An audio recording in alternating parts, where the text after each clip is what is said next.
Totally Football Show. Today, get your rock cloth, honey. Chelsea are Conference League champions. We look back on a night that saw Chelsea play with gusto once they didn't, and opponents' Betis fold like perky green lettuce. We ask, could winning this trophy mark Chelsea's passage to greatness, just like it was for West Ham? Oh no, hang on. Also, Champions League final countdown continues. We still can't choose between Inter and PSG, but maybe this podcast will help. Plus, man walks into a burning building, the Carlo Ancelotti and Brazil story. It's all in this Totally Football Show. Thursday, 29th of May. Special day. Tom Williams from somewhere. Hello, Tom. Hello, James. Jack Lang, where are you covering today? Showbiz, South East London. Hi. On that South London tip. And Colin Millar. Hello, James. Yeah, I'm from the Athletic FC offices today, so very central London. Very nice. 3 very scenic backdrops, 4 if you include me, with my punker slowly rotating on the ceiling.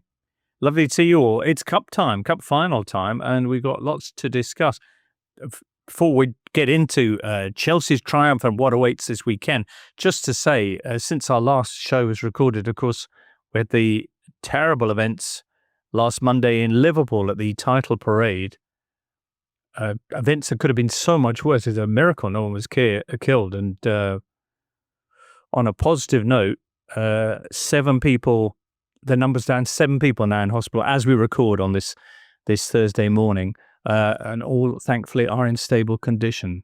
So our thoughts with them and everyone who had to go through that, who went through that horrible experience on Monday evening. We'll start today's podcast with events that took place 2 days after that in Poland with the Europa Conference League final. Wow, the remarkable sound of a Spanish side actually losing a cup final.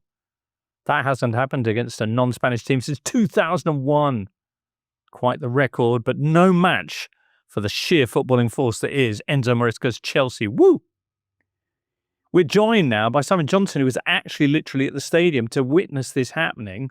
Simon, let's start quickly with you. What a second half display from Chelsea. Was that their best 45 minutes of the season? Best is hard to say, but it's certainly a very important 45 minutes. I mean, the first half couldn't have gone much worse. I think it was a very important 45 minutes for Enzo Maresca in particular, because there was a danger that his team selection could have undone all the hard work and the feel-good factor from Sunday's win at Nottingham Forest, which got them Champions League football. I think there were a few eyebrows raised, and not just in the press box, with the team he went with, particularly, as it turned out, the decision to have Reece James on the bench and Malo Gusto, who played in his place, had a game, let's just say, that even I wouldn't have been proud of, James. It was a bad 45 minutes, but this is where you have to give credit to Maresca and the players that they did really turn it around, and in spades. He made the change. Reece came on, and essentially Chelsea showed what they've showed in the competition throughout, and were expected to show that they're the club with the biggest resources in this competition. The strength and depth paid off, now they've got a trophy, a very important trophy. I know a lot of people will raise their eyebrows at me saying that, and sort of saying the Conference League, it is obviously Europe's third tier competition. But for Chelsea to get that first trophy of the Todd Boehly Clear Lake era, the first trophy under Maresca, I think it instills some inner belief in the group. Among the resources that they have, Simon, perhaps unexpectedly, is character coming from behind in this game, this young team. You mentioned in your kind of review of Wednesday night's events that this was a team that about 12 months ago was being labelled as £1 billion bottle jobs. £1 billion bottle jobs. What would you label them as now? The £1 billion on the way to not being bottle jobs. No, I asked Cole Palmer this question post-match. I asked him, firstly, if that label hurt him at the time, because he was part of that team that lost to Liverpool in the Carabao Cup final, and it's of course Gary Neville that came out with that quote, which dominated the back pages in the wake of that defeat. He in typical Cole Palmer style sort of brushed that off. But when I did also ask, do you feel no one can call you that anymore? And he did refer to recent weeks and the fact that I feel like, as Maresca said post Forest, that F off to the critics kind of comment, I do feel like there's been some kind of siege mentality in the group. The drive to prove people wrong has got them has helped get them over the finishing line, and it's definitely shown up in the way they've played. The run in for the Premier League, everyone saw it, and as the toughest out of all the Champions League candidates. They won 5 of the last 6 games, so they performed under pressure. And then again in the second half last night, they performed under pressure again. So I think, without getting too carried away, I just think they've proved to themselves, more than to us actually, that they can do it when things are going against them, which again, for any young group, I think that's a very important thing to know in your own mind, that you can perform in these circumstances. What was it like in the stadium as that second half unfolded and the emotion swung from one set of supporters to the other? Well, it was extraordinary because Real Betis fans were magnificent. They were so loud from before the game, and you could feel the belief that this was going to be their night. And then it just, on a Cole Palmer with that wand of his left foot, it all swung. Suddenly there were tears in the Real Betis end. The cameras would focus in on them, of course. Meanwhile, the Chelsea fans roared. You could tell in the first half that Chelsea fans were not happy with what they were seeing. They were singing for Reece James. And this is why I highlight how important it was for Maresca to turn this game around, because his relationship with the fans is still not, decided. And that could have swung it back in a bit of a negative way. But you just got this feeling that once Chelsea equalised, that the fans truly believed as well. And they were roaring Chelsea to come forward, and it was kind of, without going again overboard like the cop and sucking the ball into the net, but it kind of had that vibe, because Chelsea were attacking that end where the Chelsea fans were housed, and then it just turned into one big party. But I think not for the first time, when you've got Cole Palmer on the pitch doing Cole Palmer things, even if you're not a Chelsea fan, everyone was entertained, apart from perhaps the Real Betis supporters. I'm not sure what everybody else thinks, but with the last 7 days, the victory away at Nottingham Forest, you mentioned the difficulty of the run-in that they'd faced, and the way they performed in the second half coming from behind. Are Chelsea actually now good, Jack? Thanks for that. Yeah, I think they're yes and no. I think they're maybe better than we were giving them credit for at some stage of the season. But it's worth bearing in mind that for the first half, I thought they were poor, and not just because of the team selection. I would say, obviously, the Malo Gusto selection didn't work on any level. Like it was bad in a kind of shape perspective, in that Betis's most dangerous player was left free half the time, and a personnel perspective, because Gusto isn't good enough to play in that central kind of midfield role when Chelsea have the ball. He's proved that by giving the ball away countless times. And actually, I think it reflects really poorly on Maresca that he thought he could do that job, because he was miles away from the level. But even then, even taking that out of it, even in possession, I thought Chelsea were just too safe, risk averse. They didn't really get into the rhythm of it. Eventually, obviously, we have to give them credit for turning it around, but it wasn't.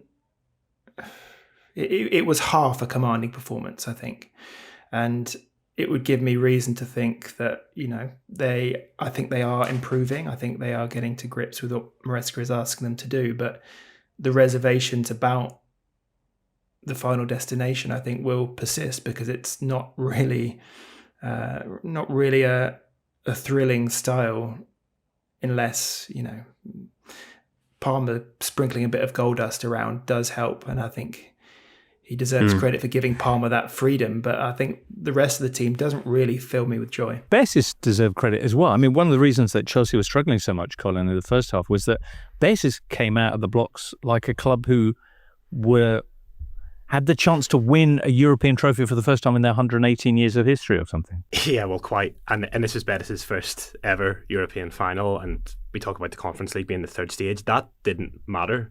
This was a huge night for the club, and Betis are a massive club in Spain, much bigger than non-Spaniards think. And that they have seen Sevilla, their city rivals, win 7 Europa League titles in the last 2 decades has hurt a lot. And they kind of thought, well, maybe this is when we can have our own night and we can have our own celebration. And of course, it wasn't to be, but it did start so well. And it was a performance that showed all the things that were good about Betis. They were on the front foot. They were quick in transition. They found the space for Isco to get on the ball and do his thing. And Isco as well. This is a guy who just 2 seasons ago, he was unemployed for 5 months. There was talk that he was going to retire from football altogether after being released by Sevilla. And it was only Union Berlin in Germany who had showed an interest in signing Isco. And you kind of thought, is this the end? Is he gonna hang up his boots? Is he gonna retire? And he now joins Betis. He's back in the Spain squad this week, and he's been, for me, one of the best players in La Liga. And in this final, he was magnificent. And it was the Bakambu runs that created that space for him. It was the Abde runs against Gusto on the left as well. Betis were really on the front foot. You could see that they had that belief early on. You could see that they had that fact that this was an edge to them that there maybe wasn't to the Chelsea team, where this game really did matter. This was their season. But they did run out of energy in the second half, and having to bring off Ricardo Rodriguez, the left back at halftime, that hurt. Having to bring off Abde 5 minutes after the break, that hurt. And Betis are a squad who, unlike Chelsea, it's a small squad. And when you have a couple of players unavailable, as they did for this final, they didn't have Marc Roca, they didn't have Diego Llorente, Chimi Avila, they didn't have their central striker, Chuco Hernandez, who was signed from Columbus Crew in January, but wasn't registered for this tournament, hence Bakambu playing up front, who'd only started 6 league games this year. The fact that Adrian was the goalkeeper, and Adrian had been a backup goalkeeper at Liverpool and West Ham for the best course of a decade, goes back to Betis. But it was Rui Silva, the Betis goalkeeper, who was allowed to join Sporting in January. They tried to sign a replacement for him, but they couldn't get it done. So they ended up having Adrian as the second half of the season goalkeeper. So they had to have all these compromises within their squad. And once you take 1 or 2 parts out of that team, you could see things starting to fall apart a little bit. You could see that really having an impact. And I think that Betis went too hard too soon in this final. I mean, we'd all talk about this first half performance, and it was fantastic. The press was fantastic. They were forcing Chelsea players into mistakes and winning the ball high up the pitch. But how much energy did they put into that? And whenever the tide then starts to turn, it's really difficult to get that back. So from a Betis point of view, it's a really disappointing way to end. I think 4-1 is a hugely harsh scoreline as well. But they will learn from this. This group of players will learn from this. And it was a big night for the club. And I think maybe we've got more of this in store in the next years as well. Simon, when you spoke to Cole Palmer after the game, did he still have his Most Valuable Player award tucked into his shorts? No, but amusingly, he got up and walked off without it, and which shows how much it really meant to him. But I just think that's the cover. And Tosin had to sort of say, "You forgot this," and he was kind of like, "Oh, okay." But yeah, I mean, actually, Jack and Colin made some valid points as well. Because I have to be self-deprecating here. Within a minute of me posting on X that Chelsea's attacking players had not been doing enough, and forget Malo Gusto, what about the attacking players? And within a minute, Cole Palmer does this thing. I wondered if my post had been put up on the screens in the stadium or something, and Cole took it personally because he basically not really done anything. There was that bit of magic sort of very early on the right-hand side. I think it was about the 6th minute, and he ended up with a little sort of like a toe poke straight at Adrian. But apart from that, he wasn't doing his thing, because he came out with a quote that Chelsea fans might read as a dig at Maresca. He's saying, "Oh, I was fed up with going backwards and sort of playing it safe, so I just wanted to get on the ball and do something." Now, I was assured after the event that he was referring to his own frustrations with his performance, and that it wasn't in reference to being told to play in a straitjacket. But of course, I think one of the frustrations with Maresca's style of play, especially in the second half of the season, has been that it has looked like Cole Palmer's been playing in a straitjacket a little bit, that he's not been given the same license to play with a swagger that he was for the first 18 months of his Chelsea career. But whatever the reason behind Palmer and the way he played, the last half an hour of that game was the difference Palmer could make, and then everyone else inevitably was lifted because of it. But I just think, when you ask Jack of Chelsea good, I think even Chelsea will know and concede that there's still a lot of work to do. I don't think they are suddenly thinking, yes, the Premier League is ours next season. I think they know that there's still a lot of work to do, and of course some of the work will also be the transfer market. They're now in a stronger position to go after their first choice targets, and of course they've got some players that have already agreed pre-contracts with or deals that they've done in the pre-arranged. So like William Esteban, of course. So yeah, Chelsea will now just think they're in a much better place to kick on, but by no means do they think that they've cracked it and the rest of the league and the Champions League. Maresca was asked, actually, you're going to win the Champions League next year, and he just laughed. So like, he knows it's no time for too much bold talk. Yeah, it felt like the players who turned the game around for Chelsea in the second half were all players who Chelsea needed performances from. Reece James, the captain, comes off the bench, has a big impact. Cole Palmer, who's had a really underwhelming second half of the season, reminds us all what an exceptional footballer he is. I thought both of the assists for the first two goals were outstanding. The endlessly maligned Nicholas Jackson obviously let the side down with that extremely needless red card at Newcastle towards the end of the Premier League season. He gets the goal that puts them ahead. Fernandes and Caicedo, two players whose price tags were basically surgically inserted into their names for the first part of their Chelsea careers, but who are now looking much more like the players Chelsea fans thought they were getting, Caicedo in particular, each get a goal. And Jadon Sancho signs off with one as well. And yeah, as we've been saying, for a long time, this Chelsea season just felt like a very indistinct, nebulous thing.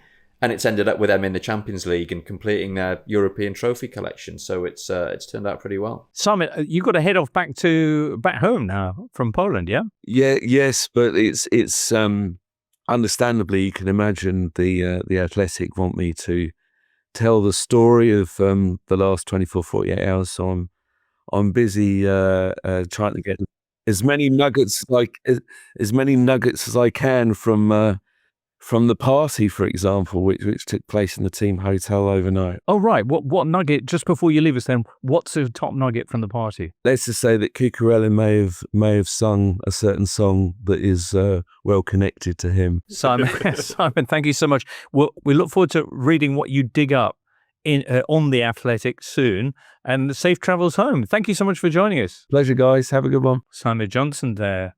Yeah, Jadon Sancho got on a night which I think a lot of people were looking to the other ex-Man United winger. It was Jadon Sancho who came up with the performance there.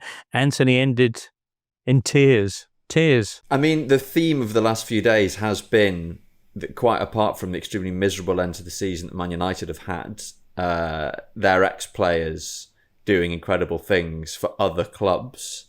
Most notably Scott McTominay and Romelu Lukaku winning the league with Napoli. And you did think that Antony having, a match-winning performance would really set the seal on it. Obviously not the case, but, Sancho stepping up with the goal continued the direction of travel, at least. I also think that when you look at Antony and what he's done in the past 4 or 5 months in that loan spell, that just the form that he showed, but it shows as well, I think, how certain, especially wingers, certainly technically fit certain leagues a lot better.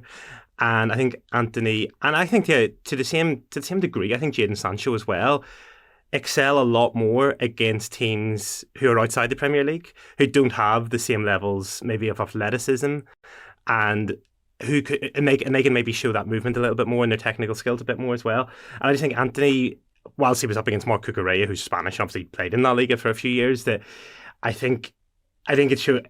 that game showed why he maybe struggled that little bit more at Manchester United. For all the talent that he has, there's still parts of his game that just don't suit English football as well. And I think even last night was a very good example of the contrast between Spanish football and English football and the strengths of each of them.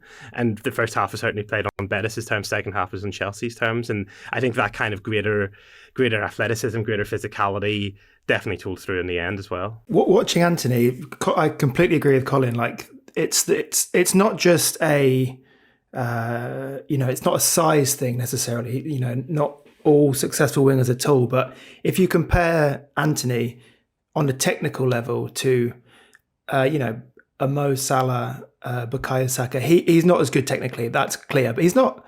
His left foot isn't that much worse than theirs. But it's the willingness to kind of engage with physical contact. You know what? Saka and Salah will happily bounce off players. They'll use their body. They'll maneuver themselves into positions. Antony seems like allergic to kind of any physical touch. He just won't go in for it. And that in a game like this, Cucurella isn't exactly a terrifying physical presence. But I mean, I can't remember Antony even really running at him, let alone having any success against him. So that kind of made Betis quite lopsided. I think he's the most annoying player in the world, Antony. Ooh, Tom. I'm gonna put it out there. I just Why? find him exceptionally annoying. He's obviously quite good at like a very small number of things. I think that's very much a Premier League based opinion. He's been electric for Betis. This is true, yeah. And I must admit, I've only seen the clips, but I think when you look at his Manchester United career to date, the amount of expectation there was when he arrived, the amount of money they spent to sign him, and how completely abject he was. I do think as well, when you're making the comparison between Antony and Jadon Sancho, I think Antony's level as a natural footballer is higher than Jadon Sancho, and that's what makes it frustrating, because when he does things that are good, he does it brilliantly. But when you nullify him from the game, he just becomes non-existent, as I think was the case largely last night, that when you take him out, there's not a plan B with him. He's not going to come back. He's not going to try and prove himself to play another type of way. He has the one trick, and if you can stop that, you stop him. He's going to be back in the Seleção, or at least he's been called up for the squad under Carlo Ancelotti, whose exciting arrival with the Brazilian national team we'll be talking about very, very shortly with Jack. But I mentioned that stat earlier on about the incredible run of 27 finals, including the national team's European and World Cup titles, in which Spanish sides failed to lose to non-Spanish sides, which, but this season, kind of interesting that Spanish sides against Premier League sides, Man United beat Athletic Club, Arsenal absolutely trashed Real Madrid, and now here we have Chelsea doing Betis. What does it all mean? I don't know, but probably there's some money involved in the answer. Jack, the Ancelotti era has begun in Brazil, and you got to finally use your article. A version thereof that's been kind of knocking around in my head for just over 2 years, really. Excellent. Excellent. Yes, he's in Brazil. He's in. He watched a Botafogo game this week. I think he's done all his photos. He's selected a squad. He's met the new federation president, who is a guy who no one had ever heard of about 5 days ago, which is quite interesting. Symbolic of Brazil's federation mess, but Ancelotti is there to make it all better, James. So he's called up. The headlines that I've seen from the squad selection is Casemiro and Richarlison coming back in, and Antony too for the upcoming World Cup qualifiers against Ecuador and Paraguay. When you look at the players he's called up, has he addressed the problems, or are they still going to be struggling? Hard to say. I mean, he's ticked a few boxes in that he's picked a few Flamengo players, for example. So that's kind of seen as a diplomatic gesture, something which domestic-based managers will often do. They'll kind of appeal to their constituencies, as it were. I think it's hard to judge it just on the squad list. I think it's going to depend more on ideas and shape than it is on personnel, because I don't think anyone, apart from a couple of positions, personnel isn't majorly the issue. Interesting is that he's left out Rodrigo and Endrick. I think, both citing kind of fitness issues, but I think that itself provides an opportunity because Rodrigo is one of the kind of the 4 players who have seemed undroppable in attack, and maybe one fewer attacker will allow him to balance out the midfield a bit. So that could be often a headache is resolved by a player being injured or not being available. So I think that's probably a good thing. Casemiro, I think he obviously got a long relationship with Ancelotti, and his experience may be more important than his ability. I think the European finals the last couple of weeks have not done wonders for the reputations of a couple of players, and the Casemiro revival, I think, died a bit of a death against Tottenham. And Richarlison on the other side, I don't think his call-up is based on an enormous body of work, but I think it's, again, people who have done a job in the past, people who are reliable, maybe. Jack, you describe Ancelotti taking the job as like a man walking into a burning building. Why? Well, it's... as ever, when I speak about the kind of institutional side, this could feel a lot longer than we have. But so the president that had been chasing him for the whole time, these last 2 years, who had been previously suspended, is now suspended again because the suspicion, the accusations are that he forged the signature of one of his allies when he ran for re-election.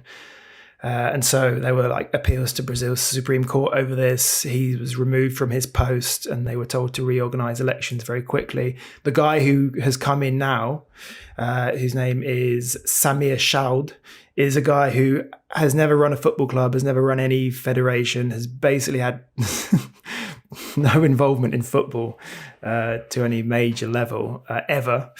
And his appointment is seen as another classic Brazilian federation fudge. It's been contested by Brazil's clubs. The clubs have all kind of grouped together and expressed their concerns about how this was conducted. A list of former Brazil players, as long as your arm, has written a letter together saying something's up here, this needs to be looked at, we can't go on like this. And yet the guy presenting Ancelotti with his Brazil shirt and standing next to him in all the photos is this guy. And so you've got potentially a bright future on the field, and yet it's happening in a context of chaos. Couldn't be a bigger contrast to the setup he left behind in Real Madrid. The one similarity, I guess, the one ongoing kind of unifying theme is his willingness to drop Rodrigo to solve any other tactical headaches. Not long to go now till the Champions League final in Munich, the Allianz Arena. Had Jules and James having their say on this more than once, actually. James cautiously optimistic for the Nerazzurri. Jules kind of pretending to think that PSG's lack of experience is going to be their undoing against Inter's Bayern and Barcelona beating kind of battle-hardened veterans. I still find it really, really hard to call. So maybe to get another perspective, let's speak to someone who's not hard to call, and that is Michael Cox, as long as he answers. Let's see. Hello, Michael. Hi, James. Hello, Michael. How are you? Yeah, not too bad. Not too bad. Looking forward to Saturday. Well, I was going to ask, actually, how excited are you on a scale of 1 to 10? I think it's a really exciting final. I actually think going into the semi-finals, it was the most interesting matchup of teams who'd had the semi-finals for a while. And I think this is good. I can't really call a favourite. I'm sure you've discussed that already. But I think this is pretty even. And two teams who, I know they've both been in the Champions League final in recent years, but I still think of as almost newcomers to this stage. I'm not sure why that is, but maybe just if you have a final without Real Madrid, it's automatically a bit more interesting. Can Coxie give us a level of excitement out of 10, please? Because I think it will stress people out if he doesn't. 8.5. Can I go with that? Ooh, strong. What's yours, Tom, since we're here? Yeah, I'd go 8. I go 8. Anyone going higher than 8.5? Colin, Jack? I'll go with a 10. I'll go with a 10. Yeah. He's gone there. He's gone big. Colin, what are you most excited about on Saturday's final? I think this is it's a final of contrast, right? I mean, this is two very different teams, two very different styles of play, two different systems, two different ways of trying to reach the top as well, right? Because PSG have gone for a much younger outlook, higher transfer fees, maybe a lower wage structure, whereas Inter have gone for a lot more experience, and they operate in a different market in terms of how they sign players as well, right? You look at the age difference between the sides. I think we're pretty sure of the starting 11s more or less going into this final. Inter's is 30.3 average age, PSG is 24.7, so that's a big difference. And I think the way they both operate is very different as well. So I think the one thing that they share is trying to technically dominate the midfield, right, and trying to find that space and trying to manipulate the space and work those openings. But they do it in such different ways systematically. I just think it's a really interesting matchup, and I think it's going to be a really good final. As Michael said, is impossible to call. Michael, the midfield is something that you were particularly interested in with this game. Yeah, I just think there's so much technical quality there. I really enjoy watching Inter's side. And when you've got two players, Mkhitaryan and Çalhanoğlu, who came through really as number 10s. I mean, Mkhitaryan scored 25 goals in a season, I think, for Shakhtar just before he came. And now we're talking about Çalhanoğlu as a sitting midfielder, kind of the Andre Pirlo role. I think plays that role as well as anyone else. Mkhitaryan's done really well tacking into the left. And then Barella is probably the more aggressive, tenacious of the three, but he's actually also the most attack-minded, kind of pushing forward to link up with the front two. And PSG, I love the way that they play as well. I think, again, in Vitinha, they've got someone sitting deep who's just so calm under pressure, but also the way that they rotate that midfield. Often you're not really sure which player is playing which role because they're so fluid and yeah, they vary their positions so well. So it feels like there's been a bit of a... I mean, when people go on about pressing being the most important thing in football, if that's ever the case, I feel like football's slightly got things wrong. I want players who can press, like these players, but I want them primarily to be good on the ball. And I think that's what you've got here.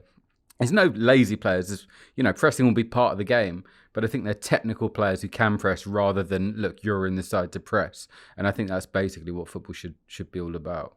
Two excellent midfields. Inter possibly have the advantage, have the edge defensively, although both goalkeepers have been outstanding in the run-up.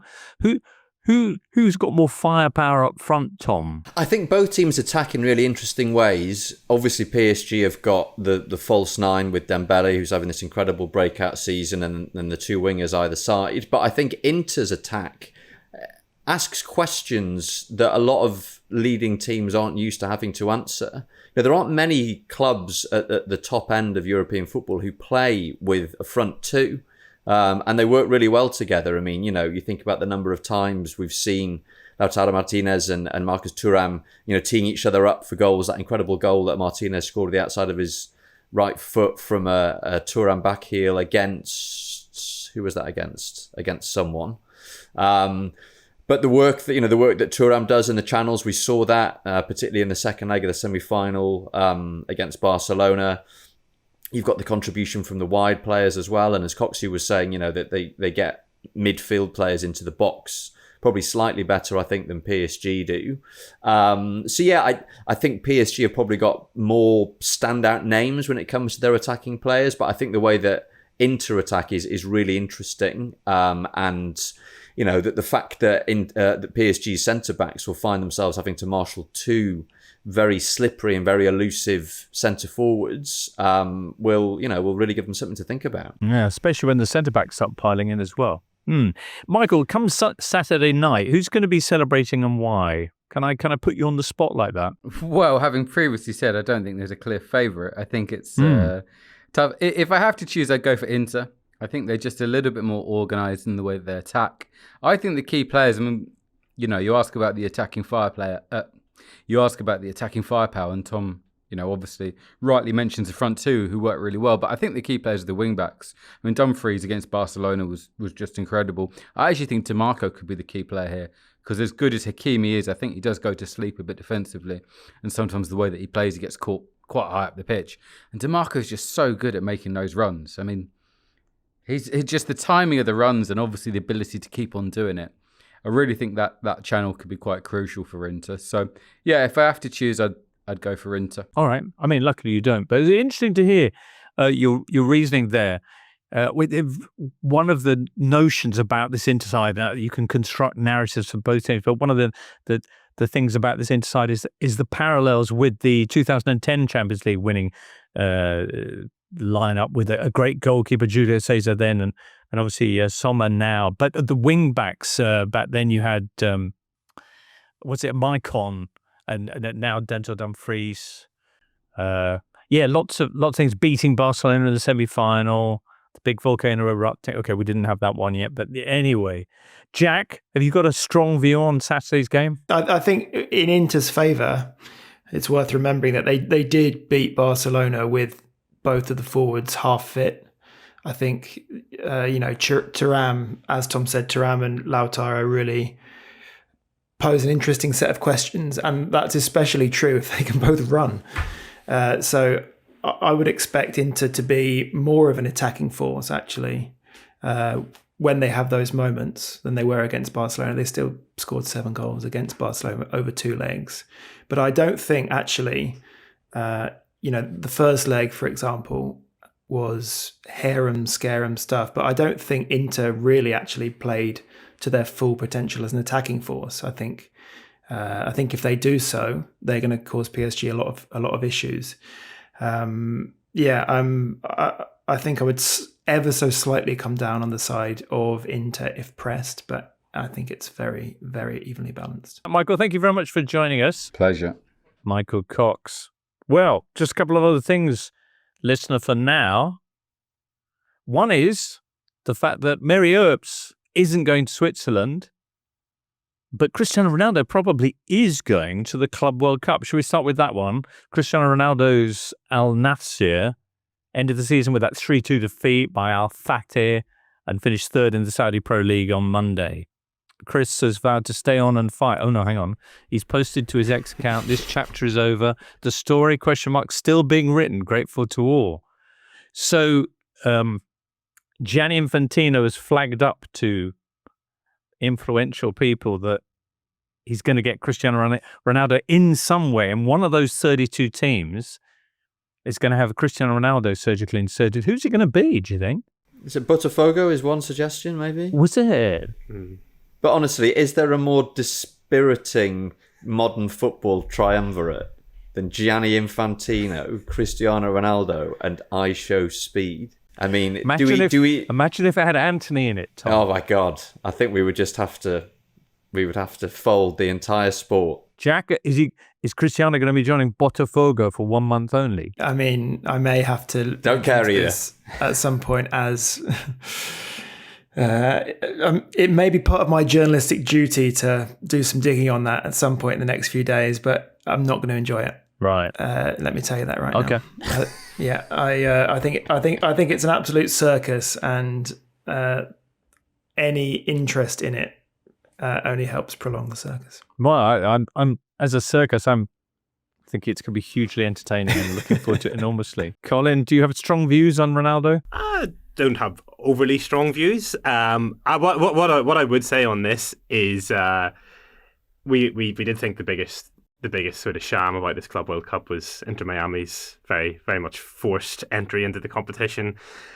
FIFA maybe left it a bit too late with Al Nassr, and they're trying alternative ways to get him in. But let's see. It is. Look, why are we always comparing Messi and Ronaldo? Let's enjoy both shams for what they are, and take them both on their respective. We're merits. lucky to be living at a time with two such incredible shams run. Just the inventiveness of modern football shams. It's a golden age. Just enjoy it. Mary Earps, meanwhile, will not be attending this summer's Women's Euros in Switzerland. She announced her retirement from international football with just 5 weeks to go, actually, before the start of the tournament. This was quite a surprise, was it? Followed on from Serena Wiegmann saying that she probably wasn't going to be the number one. Is that the right kind of storyline on that? Yeah, it seems to be, and kind of runs counter to the very positive post-2022 Lionesses vibe, in that Mary Earps, who was obviously one of the figureheads of that success, I mean, it kind of looks like she's just given up at the first sign of competition, and you wonder whether had she accepted the role as a backup to Hannah Hampton, she could have played an important role behind the scenes because, she's been there before, she's done it, she's a Lionesses legend. I hope she has a lovely summer anyway. We're going to be covering, of course, the Women's Euros in the course of our duties on Totally Football Show, as well as the Club World Cup. All 3 rings of it. And should mention another big competition you thought we'd forgotten, perhaps, the Intertotally Cup. Woo! Intertotally Cup. An incredibly strong lineup we've got for you this year. I can't reveal the names just yet, although I do hope, Tom, you're going to be of the party. Well, I hope so, You've been runner-up for the past 2 seasons. Yeah, me and the Intertotally have got unfinished business. Get Cristiano Ronaldo involved. There we go, yeah. I said I can't reveal the lineup yet, Jack. Excuse me. Well, there you go. That's something to look forward to this summer when we're going to be continuing our shows regularly throughout those long, languid months. Anyway, before summer rolls round, though, we've got the Champions League final, as we've been discussing. So Sunday we'll get together to chat about what happens in Munich. Hope you'll be joining us for that. Late Sunday night, Monday morning, whenever that drops. That brings us to the end of today's show, though. So many, many thanks to you, Jack, and to Colin and Tom, Simon Johnson earlier, and Michael Cox as well. And of course, producer Charlie, and you, listener. Do hope you've enjoyed it. We'll be back with you soon. For now, from all of us here, it's goodbye. The Totally Football Show podcast is available 3 times a week, bringing you all the football news you could reasonably be expected to care about. We've got views, we've got stats, we've got analysis, we've got some of the best football writers around, and the whole thing is absolutely free. So have a listen on Spotify or Apple Podcasts or all the usual places by clicking on the link below.